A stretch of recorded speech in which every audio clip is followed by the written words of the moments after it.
लोकशाहीचा आधारस्तंभ म्हणून ज्याच्याकडे पाहिलं जातं अशी ज्युडिशियरी म्हणजेच न्यायव्यवस्थेविषयी आज आपण माहिती घेणार आहोत. त्यामध्ये सर्वप्रथम भारताचे सर्वोच्च न्यायालय. भारताच्या सर्वोच्च न्यायालयाबाबत भारतीय राज्यघटनेतील भाग 4 प्रकरण 4 मध्ये कलम 124 ते 146 दरम्यान तरतुदी दिलेल्या आहेत. भारताच्या सर्वोच्च न्यायालयाचे स्वरूप, त्याची रचना, त्याचबरोबर अधिकार क्षेत्र, न्यायाधीशांचे अधिकार, पात्रता याबाबतची माहिती या व्हिडिओ सत्रात आपण करून घेऊ. भारतीय न्यायव्यवस्थेचे स्वरूप स्वतंत्र व एकात्म स्वरूपाचे आहे. स्वतंत्र या अर्थाने म्हणजेच भारतीय कायदेमंडळ व कार्यकारी मंडळ यांच्या हस्तक्षेप विरहित असा तिला स्वतंत्र दर्जा आहे. तसेच भारतामध्ये न्यायव्यवस्थेचे स्वरूप हे एकात्म स्वरूपाचे आहे. म्हणजेच केंद्रीय व राज्य कायद्यांसाठी न्यायव्यवस्था एकसारखीच एकाच स्वरूपाची आहे. USA मध्ये जर आपण पाहिलं तर केंद्रीय कायद्यांसाठी वेगळी न्यायव्यवस्था व राज्य कायद्यांसाठी वेगळी न्यायव्यवस्था आहे. म्हणजेच या बाबतीत USA मधील न्यायव्यवस्था ही संघराज्य स्वरूपाची आहे, तर भारतीय न्यायव्यवस्था केंद्रीय व राज्यांच्या कायद्यांबाबतीत एकस्वरूपाची असल्यामुळे ती एकात्म स्वरूपाची आहे. भारतात कायदेविषयक, कार्यकारी विषयक तसेच वित्तीय विषयक संघराज्य स्वरूप असल्याचे आपल्याला दिसून येईल. म्हणजेच केंद्र स्तरावर व राज्य स्तरावर अधिकारांची विभागणी झालेली आहे. मात्र न्यायव्यवस्थेबाबत मात्र हे स्वरूप एकात्म स्वरूपाचे आहे. जरी अधिकार क्षेत्रानुसार सर्वोच्च न्यायालय, उच्च न्यायालय व अधीनस्थ न्यायालय अशी रचना केलेली असली तरी सुद्धा संबंध भारतामध्ये न्यायव्यवस्था ही एक स्वरूपाची आहे, म्हणजेच एकात्म आहे. सर्वोच्च न्यायालय. भारतात सर्वप्रथम 1773च्या रेग्युलेटिंग ॲक्टने 1774 साली सर्वोच्च न्यायालय स्थापन करण्यात आले होते. तथापि आजचे सर्वोच्च न्यायालय हे 1935च्या कायद्यानुसार स्थापन करण्यात आलेले आहे. 1935च्या कायद्यातील तरतुदीनुसार फेडरल कोर्टाची स्थापना करण्यात आली. हे फेडरल कोर्ट प्रत्यक्षात 1937 पासून कार्यरत झाले. भारत स्वातंत्र्य झाल्यानंतर 28 जानेवारी 1950 रोजी या फेडरल कोर्टाचे रूपांतर सर्वोच्च न्यायालयामध्ये करण्यात आले. घटनेमध्ये भाग 4 प्रकरण 4 मध्ये कलम 124 ते 147 दरम्यान सर्वोच्च न्यायालयाविषयी तरतुदी दिलेल्या आहेत. सर्वोच्च न्यायालयाचे स्वरूप एकात्म असल्याचे आपण पाहिले. 1950 साली स्थापन झालेल्या सर्वोच्च न्यायालयामध्ये सुरुवातीस एकूण 8 न्यायाधीश होते. एक सरन्यायाधीश अधिक 7 अशा पद्धतीचे त्याचे स्वरूप होते. त्यानंतर कालक्रमानुसार त्यामध्ये वाढ होत आज सर्वोच्च न्यायालयामध्ये 30+1 म्हणजे एक सरन्यायाधीश व अन्य 30 न्यायाधीश अशा पद्धतीने आजच्या सर्वोच्च न्यायालयाची रचना आहे. भारतीय राज्यव्यवस्थेमध्ये घटनात्मक तसेच गैरघटनात्मक पदांच्या श्रेष्ठत्वानुसार त्यांचा दर्जा ठरवण्यात आला आहे. हा दर्जा टेबल ऑफ प्रेसिडेन्समध्ये दिलेला आहे. या टेबल ऑफ प्रेसिडेन्सवरून सुद्धा बऱ्याच वेळेस परीक्षेमध्ये प्रश्न विचारण्यात येतात. सर्वोच्च न्यायालयाच्या सरन्यायाधीशांचा टेबल ऑफ प्रेसिडेन्समध्ये कुठले स्थान किंवा क्रमांक आहे ते आपण पाहू. टेबल ऑफ प्रेसिडेन्समध्ये लोकसभेच्या सभापतींसह सर्वोच्च न्यायालयातील सरन्यायाधीशांचा क्रमांक 6वा आहे. प्रथम स्थानावर राष्ट्रपती, 2 नंबरवर उपराष्ट्रपती, 3 नंबरवर पंतप्रधान, त्यानंतर राज्यांचे राज्यपाल, 5 नंबरवर माजी राष्ट्रपती, 5 वर उपपंतप्रधान, त्यानंतर 6व्या नंबरवर संयुक्तरित्या लोकसभेचे सभापती व सर्वोच्च न्यायालयाचे सरन्यायाधीश यांचा दर्जा किंवा यांचे स्थान आहे. मागील लेक्चरमध्ये आपण केंद्रीय लोकसेवा आयोगाच्या अध्यक्षांविषयी देखील माहिती घेतलेली होती. केंद्रीय लोकसेवा आयोगाच्या अध्यक्षांचे टेबल ऑफ प्रेसिडेन्समधली स्थान हे 9वे आहे. सर्वोच्च न्यायालयाच्या सरन्यायाधीशांची पात्रता पाहू. सर्वोच्च न्यायालयाच्या सरन्यायाधीशांबाबतीत भारतीय राज्यघटनेतील कलम 124 मध्ये पात्रता नमूद करण्यात आली आहे.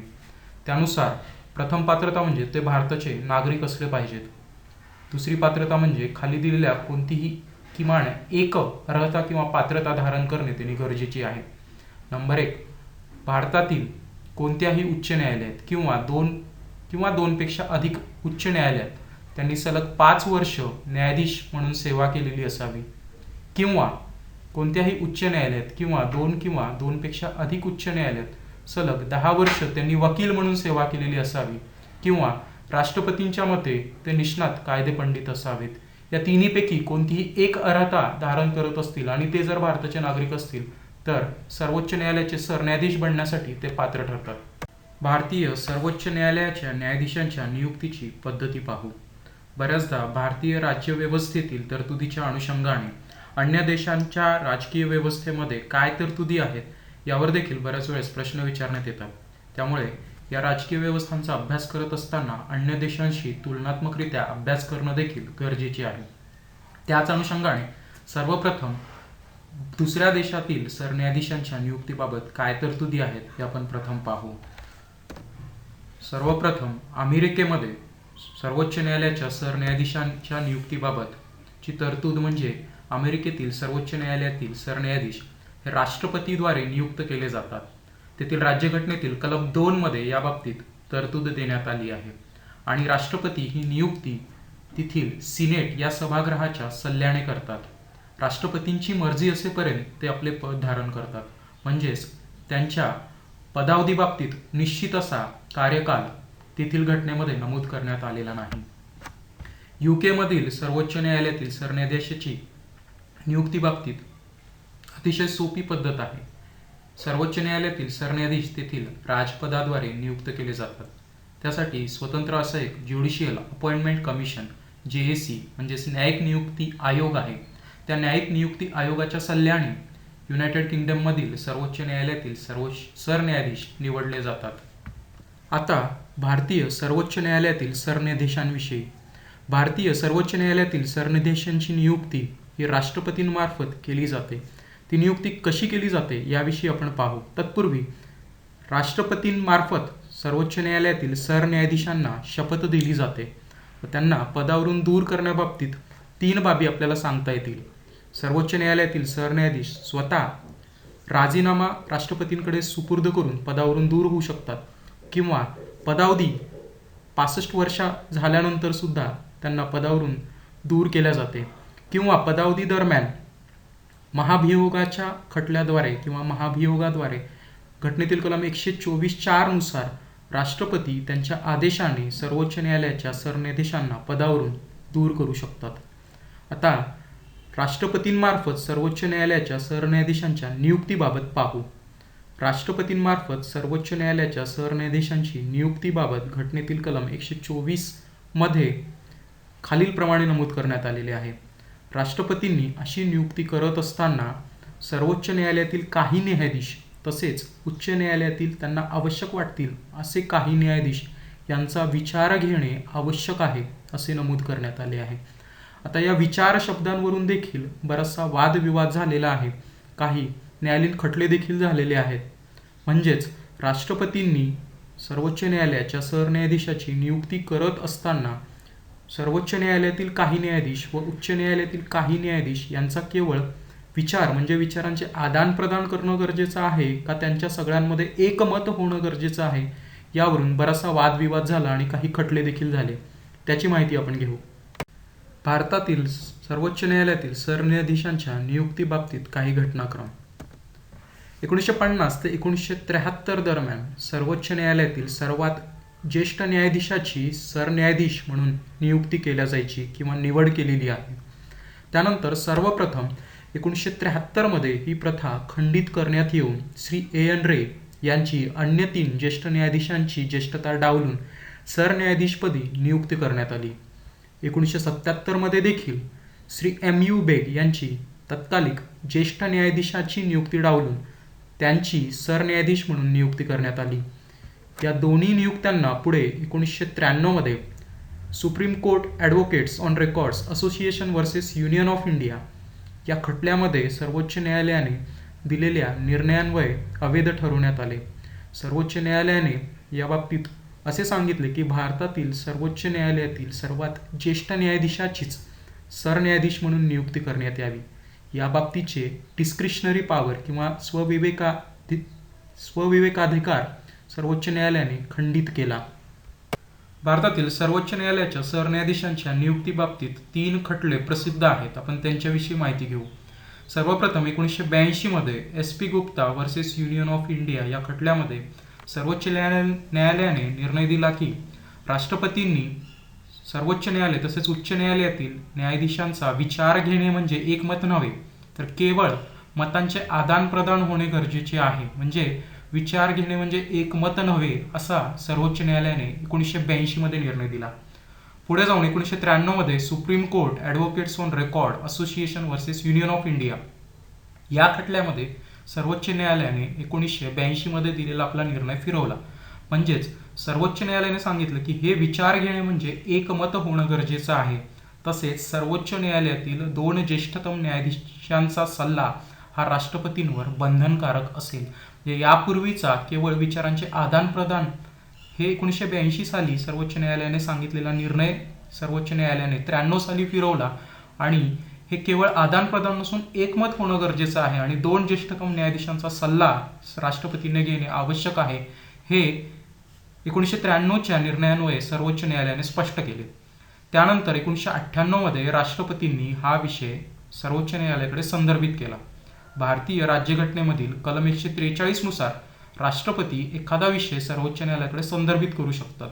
त्यानुसार ज्यावेळेस राष्ट्रपतींनी हा विषय सर्वोच्च न्यायालयाकडे संदर्भित केला त्यावेळेस 1998 मध्ये सर्वोच्च न्यायालयाने सांगितले की हे विचार घेणे म्हणजे एकमत होणे गरजेचे तर आहेच, पण त्याशिवाय सर्वोच्च न्यायालयातील 4 न्यायाधीशांचा सल्ला राष्ट्रपतींनी घेणे बंधनकारक आहे.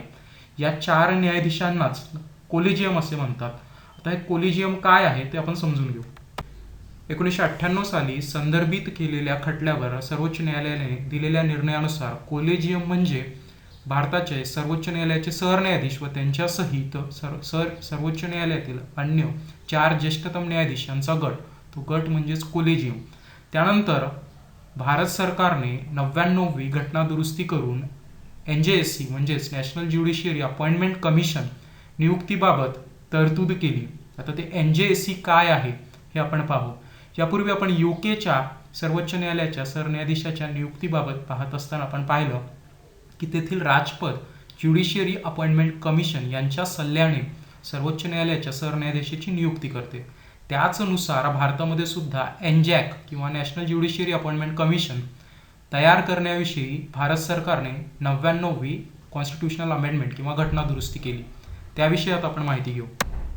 99th कॉन्स्टिट्यूशनल अमेंडमेंटद्वारे भारत सरकारने NJACची रचना केली, म्हणजेच नॅशनल ज्युडिशियरी अपॉइंटमेंट कमिशनची रचना केली. ती रचना खालीलप्रमाणे आहे. म्हणजेच त्यामध्ये सर्वोच्च न्यायालयातील 3 सदस्य, एक सरन्यायाधीश, त्याशिवाय सर्वोच्च न्यायालयातील 2 ज्येष्ठतम न्यायाधीश, याशिवाय अन्य 3 सदस्य, त्यामध्ये केंद्रीय कायदेमंत्री 2, एक केंद्रीय कायदेमंत्री आणि 2 तज्ज्ञ सदस्य, अशी रचना 99व्या घटना दुरुस्तीने NJACची सुचवलेली आहे. आपण सुरुवातीलाच पाहिलं की भारतामध्ये न्यायव्यवस्थेचे स्वरूप हे स्वतंत्र आहे, म्हणजेच कोणत्याही कार्यकारी मंडळाचा हस्तक्षेप त्यामध्ये नाही. पण NJAC मध्ये जी रचना केली आहे त्यामध्ये आपल्याला कार्यकारी मंडळातील एक कायदेमंत्री त्याशिवाय 2 तज्ज्ञ सदस्यांची नियुक्ती बाबतीत तरतूद दिसून येते. आता हे 2 तज्ज्ञ सदस्यांची नियुक्ती कशाद्वारे केली जाईल याविषयी देखील त्यांनी त्यामध्ये सुचवलं. ती रचना म्हणजे भारतातील सरन्यायाधीश, पंतप्रधान व विरोधी पक्षनेता यांची समिती ह्या 2 तज्ज्ञ सदस्यांची नियुक्ती करेल. परंतु ह्या NJACच्या केलेल्या घटना दुरुस्तीला ऑक्टोबर 2015 मध्ये सर्वोच्च न्यायालयाने अवैध ठरवले. सर्वोच्च न्यायालयाने अशा पद्धतीची नियुक्ती म्हणजे भारताच्या घटनेचा मौलिक सिद्धांताला, ज्याला बेसिक स्ट्रक्चरल डॉक्ट्राइन असं आपण म्हणतो, त्यानुसार हे घटनाबाह्य ठरतं असं सर्वोच्च न्यायालयाने सांगितलं. 1973 मध्ये Keshavananda Bharati versus union of India किंवा भारत सरकार या खटल्यामध्ये सर्वोच्च न्यायालयाने घटनेचा मौलिक संरचना सिद्धांत मांडलेला आहे. त्यानुसार अशा पद्धतीने NJACची रचना ही भारतीय घटनेला घटनाबाह्य ठरते किंवा ते कॉन्ट्राव्हेन्शन ठरतं, अल्ट्रा वायर्स ज्याला आपण म्हणू. त्यानुसार ऑक्टोबर 2015 मध्ये सर्वोच्च न्यायालयाने निर्णय देऊन हा NJAC खारिज केला किंवा घटनाबाह्य ठरवला. सर्वोच्च न्यायालयातील सरन्यायाधीशांना दूर करण्याबाबत सर्वोच्च न्यायालयातील सरन्यायाधीशांना दूर करण्याबाबत स्वतंत्र अशी राज्यघटनेमध्ये तरतूद नाही. सर्वोच्च न्यायालयातील न्यायाधीश, मग ते सरन्यायाधीश असतील किंवा अन्य न्यायाधीश असतील, त्यांना पदावरून दूर करण्याबाबत राज्यघटनेतील कलम 124(4) मध्ये तरतूद देण्यात आली आहे. त्यानुसार राष्ट्रपती संसदेकडून समावेदन प्राप्त झाल्यानंतर त्यांच्या आदेशाने सर्वोच्च न्यायालयातील न्यायाधीशांना पदावरून दूर करण्याबाबत तरतूद आहे. आता ही पद्धत म्हणजेच महाभियोगाची पद्धत अशी समजली जाते. ही महाभियोगाची पद्धत काय हे आपण समजून घेऊ. सर्वप्रथम सर्वोच्च न्यायालयातील सरन्यायाधीश किंवा अन्य न्यायाधीश यांच्या विरोधात त्यांना पदावरून दूर करण्यासाठी लोकसभेच्या किमान 100 सदस्य किंवा राज्यसभेच्या 50 सदस्यांनी त्यांच्या सहीनिशी सभागृह अध्यक्षांकडे अशा पद्धतीचा प्रस्ताव सादर करणे गरजेचे आहे. असा प्रस्ताव प्राप्त झाल्यानंतर त्या सभागृहाचे अध्यक्ष एकतर ते प्रस्ताव स्वीकारतील किंवा तो प्रस्ताव फेटाळतील. जर त्यांनी प्रस्ताव फेटाळला तर तो प्रस्ताव तिथेच संपुष्टात येईल. जर त्यांनी तो प्रस्ताव स्वीकारला तर त्या न्यायाधीशाच्या विरोधात गैरवर्तन किंवा अक्षमतेच्या कारणाच्या अनुषंगाने चौकशी करण्यासाठी सभापती त्रिसदस्यीय समिती नेमतील 3 सदस्यांची. त्यामध्ये स्वतः सरन्यायाधीश, जे जर अन्य न्यायाधीश असतील तर त्यांच्या बाबतीत स्वतः सरन्यायाधीश, आणि जर इतर न्यायाधीश जर स्वतः सरन्यायाधीशांविरोधात महाभियोग असेल तर सर्वोच्च न्यायालयातील ज्येष्ठतम न्यायाधीश 1, त्याशिवाय उच्च न्यायालयातील 1 न्यायाधीश व 1 कायदेपंडित, अशा पद्धतीने 3 त्रिसदस्यीय समिती असेल. ती समिती चौकशी करेल आणि त्या समितीला सुद्धा जर ते न्यायाधीश दोषी आढळत असतील तर तसा अहवाल ती संसदेकडे सादर करेल. संसदेस अहवाल प्राप्त झाल्यानंतर संसदेच्या दोन्ही सभागृहांनी उपस्थित सदस्यांच्या बहुमताने आणि एकूण सभासदाच्या बहुमताने व उपस्थित सदस्यांच्या विशेष बहुमताने 2/3 बहुमताने त्या प्रस्तावास मान्यता देणे गरजेचे आहे. मान्यता दिल्यानंतर संसद अशा पद्धतीचा समावेदन राष्ट्रपतीस सादर करतील आणि त्यानंतर राष्ट्रपती त्यांच्या आदेशान्वये त्या न्यायाधीशास पदावरून दूर करतील. ही प्रक्रिया घटनेतील कलम 124(4) मध्ये दिलेली आहे. यानुसार 1993 साली व्ही. रामास्वामी या न्यायाधीशांविरोधात महाभियोग सुरू करण्यात आलेला होता. त्रिसदस्यीय समितीने त्यांना दोषी देखील घोषित केलेले होते किंवा अहवालामध्ये दोषी देखील त्यांना सांगितलेले होते. तथापि राज्यसभेत हा प्रस्ताव पारित झाल्यानंतर लोकसभेमध्ये हा प्रस्ताव पारित होऊ शकला नाही. त्यामुळे महाभियोग त्यांच्यावर दाखल होऊ शकला नाही किंवा अशा पद्धतीने त्यांना पदावरून दूर करण्यात आलेले नाही. आजतागायत भारतीय सर्वोच्च न्यायालयातील कोणत्याही न्यायाधीशाविरोधात महाभियोगाद्वारे त्यांना पदावरून दूर करण्यात आलेले नाही. सर्वोच्च न्यायालयात नियुक्त केल्या जाऊ शकतील किंवा नियुक्त केल्या जाणाऱ्या काही न्यायाधीशांविषयी. हंगामी किंवा कार्यार्थ न्यायाधीश याबाबत घटनेतील कलम 126 मध्ये तरतूद देण्यात आली आहे. सर्वोच्च न्यायालयातील सरन्यायाधीशांचे पद रिक्त असेल किंवा काही कारणास्तव ते अनुपस्थित असतील तर अशा परिस्थितीमध्ये राष्ट्रपती कलम 126 अन्वये एखाद्या न्यायाधीशाची कार्यार्थ न्यायाधीश म्हणून किंवा हंगामी न्यायाधीश म्हणून नियुक्ती करू शकतील. त्यानंतर तदर्थ न्यायाधीश याबाबतीत घटनेतील कलम 127 मध्ये तरतूद देण्यात आली आहे. सर्वोच्च न्यायालयातील एखादे सत्र भरवण्यासाठी जर गणसंख्या इतकी न्यायाधीश उपलब्ध नसतील तर अशा परिस्थितीमध्ये भारताचे सरन्यायाधीश एखाद्या उच्च न्यायालयातील एखाद्या न्यायाधीशास तात्पुरत्या काळासाठी सर्वोच्च न्यायालयात तदर्थ न्यायाधीश म्हणून नेमणूक करू शकतात. याबाबतीत लक्षात ठेवण्यासारखं म्हणजे ही नियुक्ती सरन्यायाधीशामार्फत केली जाते, राष्ट्रपतींमार्फत नाही. हंगामी किंवा कार्यार्थ न्यायाधीशाची नियुक्ती ही राष्ट्रपतींमार्फत केली जाते. त्यानंतर निवृत्त न्यायाधीश घटनेतील कलम 128 नुसार सरन्यायाधीशास वाटल्यास ते सर्वोच्च न्यायालयामध्ये एखाद्या निवृत्त न्यायाधीशाची नियुक्ती करू शकतात. मात्र अशी नियुक्ती करण्यापूर्वी त्यांना राष्ट्रपतींची पूर्वपरवानगी घेणं गरजेचं आहे. जे तदर्थ व निवृत्त न्यायाधीशांच्या बाबतीत ही नियुक्ती सरन्यायाधीशांद्वारे केली जाते, तर हंगामी आणि कार्यार्थ न्यायाधीशांच्या बाबतीत ही नियुक्ती राष्ट्रपतींमार्फत केली जाते. त्यांच्या नियुक्तीबाबतची कारणे देखील वेगवेगळी आहेत. तर अशा पद्धतीने सर्वोच्च न्यायालयात 3 प्रकारचे न्यायाधीश नियुक्त केल्या जाऊ शकतात. सर्वोच्च न्यायालयाचे स्वरूप किंवा न्यायालयाचे स्वरूप भारताच्या राज्यव्यवस्थेमध्ये स्वतंत्र असल्याचे आपण पाहिले. सर्वोच्च न्यायालयाचे स्वरूप कसे स्वातंत्र्य त्यांना प्रदान करण्यात आले आहे याविषयी काही मुद्दे पाहू. नेमणुकीची पद्धत. सर्वोच्च न्यायालयाच्या न्यायाधीशांची नेमणूक राष्ट्रपतींमार्फत केली जाते हे आपण पाहिले. अशी नेमणूक करत असताना राष्ट्रपती जरी मंत्रिमंडळाच्या सल्ल्याने ही नेमणूक करत असतील तरी सुद्धा त्यांना आवश्यक वाटतील एवढ्या सर्वोच्च न्यायालयातील व उच्च न्यायालयातील न्यायाधीशांचे 4 सर्वोच्च न्यायालयातील ज्येष्ठतम न्यायाधीशांचे सल्ला घेणे बंधनकारक करण्यात आले हे आपण पाहिले. त्याचबरोबर त्यांना पदावधीची सुरक्षा आहे, म्हणजे वयाच्या 65व्या वर्षापर्यंत ते पद धारण करतील. त्याचबरोबर निश्चित सेवा शर्ती आहेत आणि अशा सेवा शर्तीमध्ये म्हणजेच त्यांचे पगार, भत्ते, विशेषाधिकार, रजा, पेन्शन याबाबतीत संसदीय कायद्याद्वारे ते वेळोवेळी निश्चित करता येतील, मात्र त्यांना नुकसानकारक होईल असा कोणताही त्यामध्ये बदल करता येत नाही.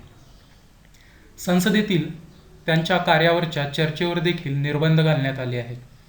घटनेतील कलम 121 अन्वये सर्वोच्च न्यायालयाच्या न्यायाधीशाने आपली कर्तव्य पार पाडताना केलेल्या वर्तणुकीबाबत संसदेत किंवा राज्य विधिमंडळामध्ये कोणतीही चर्चा करण्यास प्रतिबंध करण्यात आला आहे. त्यानंतर निवृत्तीनंतर वकिलीवर देखील सर्वोच्च न्यायालयातील न्यायाधीशांना बंदी करण्यात आली आहे. याबाबतीत घटनेतील कलम 124(7) मध्ये सर्वोच्च न्यायालयाच्या न्यायाधीशास निवृत्तीनंतर भारताच्या राज्यक्षेत्रातील कोणत्याही न्यायालयात किंवा कोणत्याही प्राधिकाऱ्यासमोर वकिली करण्यास बंदी घालण्यात आली आहे. यामागचा उद्देश म्हणजे न्यायाधीशांनी निस्पृहपणे काम करावे, इम्पार्शियल असावे, यासाठीची ही तरतूद आहे. याशिवाय सर्वोच्च न्यायालय त्यांच्या अवमानाबद्दल शिक्षा देखील करू शकते. घटनेतील कलम 129 अन्वये सर्वोच्च न्यायालयाला स्वतःच्या अवमानाबद्दल कोणत्याही व्यक्तीला शिक्षा करण्याचा अधिकार आहे. त्यामुळे कोणीही सर्वोच्च न्यायालयाच्या कृती व निर्णयांवर टीका करू शकत नाही. तर ही सगळी मुद्दे सर्वोच्च न्यायालयाचे भारताच्या राज्यव्यवस्थेत कशा पद्धतीने स्वरूप स्वतंत्र आहे याविषयीचे आपण ही मुद्दे सांगू शकू. आता या पाहिलेल्या मुद्द्यांवर आधारितच MPSCच्या परीक्षेत विचारलेला एक प्रश्न आपण पाहू. प्रश्न: सर्वोच्च न्यायालय आणि उच्च न्यायालय यांचे स्वातंत्र्य संविधानाने कशा प्रकारे संरक्षित केले आहे याविषयी पुढे तरतुदी दिल्या आहेत. त्यापैकी कोणत्या तरतुदी चुकीच्या आहेत? ए. सर्वोच्च न्यायालय आणि उच्च न्यायालय यांना त्यांच्या अवमानासंबंधी शिक्षा देण्याचा अधिकार आहे. आपण पाहिलं की घटनेतील कलम 129 अन्वये सर्वोच्च न्यायालयाने त्यांच्या अवमानासाठी शिक्षा करण्याचा अधिकार सर्वोच्च न्यायालयास आहे. म्हणजे पर्याय ए बरोबर आहे. बी. सर्वोच्च न्यायालय आणि उच्च न्यायालयाचे अधिकारी आणि सेवक यांची नेमणूक संबंधित न्यायालयातील प्रमुख न्यायाधीश करतात. हे देखील बरोबर आहे. सर्वोच्च न्यायालय किंवा उच्च न्यायालयाचे न्यायाधीश हे त्यांचा स्टाफ स्वतः निवडतात किंवा त्यांची नियुक्ती करण्याचे अधिकार त्यांना स्वतःलाच आहेत. त्यानंतर म्हणजे बी सुद्धा बरोबर आहे. सी. राष्ट्रीय न्यायिक आयोग न्यायाधीशांच्या नेमणुका सुचवतात. आपण NJSC विषयी माहिती पाहिली, नॅशनल ज्युडिशियरी अपॉइंटमेंट कमिशन.